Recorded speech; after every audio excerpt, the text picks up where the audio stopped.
Have you noticed how many people use the phrase authentic or authenticity these days? How many people use that phrase that find themselves less than authentic? And by that, I don't mean that they're not being who they want to be. I mean, are they being who they really are? I know of a guy who, when he speaks, he'll sometimes throw in profanity into a common conversation or into a speech from the platform. And he'll kind of apologize and say, listen, I'm just being real. I'm just being authentic. And I always think to myself, well, is that integrity? Is authenticity and integrity the same thing? Because when we think about, say, structural integrity, the integrity of a device or a coupling, a standard beam that holds up the ceiling, the integrity of a glass that you might be filling with a substance. In that moment, integrity means it's going to hold whatever you put into it. It's going to stand up to the test. But authenticity and integrity are sometimes used interchangeably. And when that happens, what the person using that phrase really means is kind of in the misunderstood way of Hamlet, I'm going to be true to myself, regardless of what that costs anybody else, regardless of whether or not what I say or do offends or hurts or actually financially costs someone else. I'm not worried about that. I'm worried about being true to myself. In the end, will I feel good about what I did? Will I be okay with the decision that I made? And so that authenticity and integrity begin to come into a conflict with each other. And then there's that other question of honesty. Are honesty and integrity and authenticity interchangeable? Can we just swap out one word for the other and kind of have the same sentence? I don't think so, but it does seem to be happening today. And the challenge with it is, when you think about the circles of influence where you hang out, the people that you spend time with, the ones that you honor in your life as mentors, as leaders, as influencers in your own life, if there's a conflict in the way they understand authority, authenticity, honesty, and honor, integrity, and intentionality, when those words begin to sift into a different kind of meaning, the ability to trust those leaders really gets eroded quickly. Think about politicians. Think about the media. The phrase fake news it's a new phenomenon, but the idea is all that's new. The practice has been around for a while. Well, how long has it been around? Well, there's evidence that goes back at least to the days of Jesus of Nazareth walking on the face of the earth, because when he spoke to the woman at the well, she asked him the question, where are we supposed to worship this God? Because the Jews say we're supposed to worship him here, and we say we're supposed to worship him here. Who's right? And Jesus said, you really don't have the whole answer. You've been lied to up to this point. Your group of people, the Samaritans, had intentionally been left in the dark about some of the education, some of the learning. In fact, they didn't have all of the same books of the Bible that the Jewish people had. Now, I'm certain, because we can go back even to the days of the kings and the pharaohs and the days of Joseph. And we know that there was a dream revealed about 7 fat cows and 7 skinny cows. But not everybody had the understanding of that. There were a lot of people, in fact, who were asked, what does this mean? And none of them had an answer until Joseph came on the scene. He's like, all right, here's what that really means. So knowledge and intelligence and wisdom are not available to everyone at the same level. That's number one. Number two, access to the information Not just knowledge, wisdom, and intelligence, but the information is sometimes intentionally kept from a certain group of people. That manipulation of information is like fake news. Sometimes all the facts are knowable, and most of the facts are known, but they're not shared with everyone. When I was in the military, we had a phrase for that. It was called a need-to-know basis. There were certain things that you just didn't need to know. It wasn't useful to you, it wasn't helpful to you, and the more people that knew it, the more exposed the idea was. We didn't want that to happen. There were certain things that you had to have above a top secret clearance to know. That kind of information control still happens today. It happens in the mass media, it happens in politics, it happens in your workplace.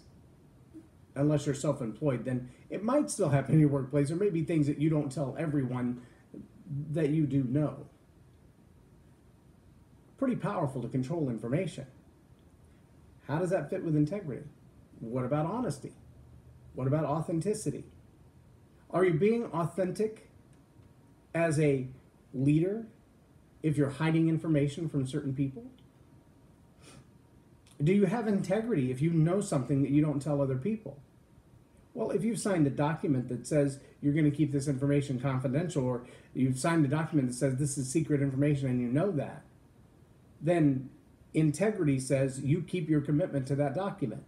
You keep your commitment at all costs to keeping that information secret, because no one else is supposed to know that information. That's what we would call proprietary information. That's pretty important. If you know a secret about a friend or a family member, they don't want you blabbing that all over the world. Maybe it's a matter of prayer. Maybe it's they shared it with you in confidence to get it off their chest, but they didn't give you permission to go put that on Facebook or other social media platforms. Integrity in that moment might mean saying nothing. Authenticity might mean I know, but I'm not telling you. And there may be cases where you just come right out and say those words. I know, but I'm not telling you because I've made a commitment. I know, but I'm not telling you because I've signed an agreement. I know, but I'm not telling you because you don't need to know. The answer wouldn't benefit you any, and it could hurt others, so I'm just not going to tell you. That's integrity. That's authenticity. That's honesty. But so is keeping your commitments. And it's pretty important. Sometimes we keep our commitment so long as it's convenient to us. I watched an award ceremony last night. It's a very small award ceremony. It's just one award. In fact, the award was a book. But the book was a compilation of essays by people who've been around and influenced by this particular leader, the recipient of the award. And the recipient, for now close to 50 plus years, has been involved in various activities, nonprofit work, and ministry, and has accomplished noteworthy volumes of success. But the one thing that stood true through all of it, and even as the recipient received the award and was given the microphone to say a few words, he said of himself, I understand what this is about and why. But I also want you to know I was just doing what I was told because I have a higher level commitment.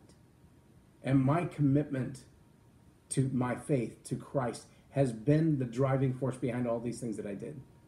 I didn't do them because they would become famous. I didn't do them because I would one day be here receiving this reward. I didn't do them because they made other people happy. I did them because that's what I was told to do, and my obedience to my faith is more important to me than anything else. There have been martyrs of all faiths who have been committed to an integrity level higher than the average person. An integrity level that, while I may not agree with their stance or their beliefs or their behavior or the things that they state, you've got to honor their integrity, their willingness to say, I am committed to this and I will do it to the very end. Because today we don't see a lot of that kind of integrity. the at all cost integrity, the I'm going to find a way to make this happen kind of integrity. It's a hard commitment sometimes. The decision to do what you've opened your mouth and said you would do, that can be a tough one. Sometimes the expectations are not what you thought they were going to be.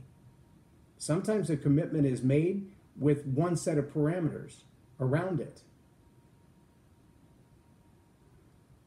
The parameters change.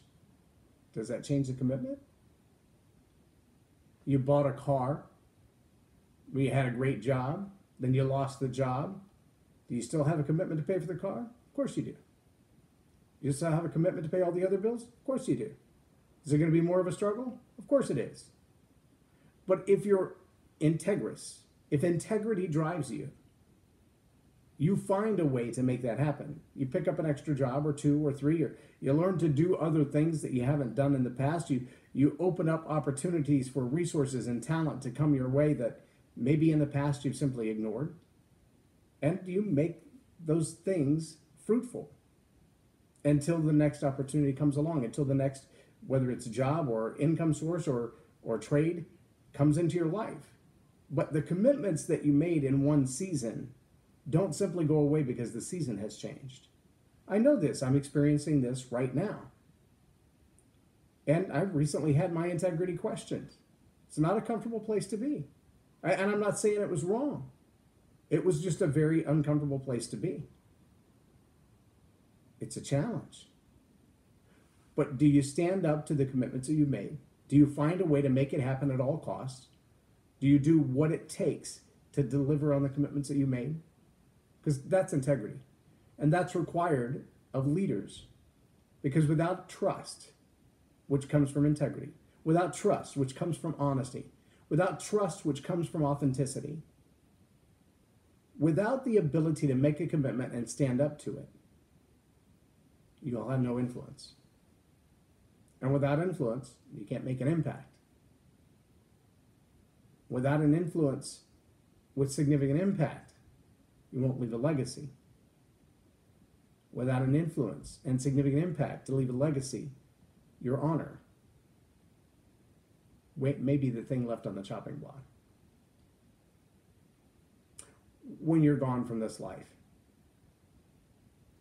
will people look back on the influence that you've had, the relationships that you've had, the things that you've done, the projects that you've accomplished, the successes that you've seen through to the very end? Will they look back at those things and say, wow, he or she was really a person of integrity?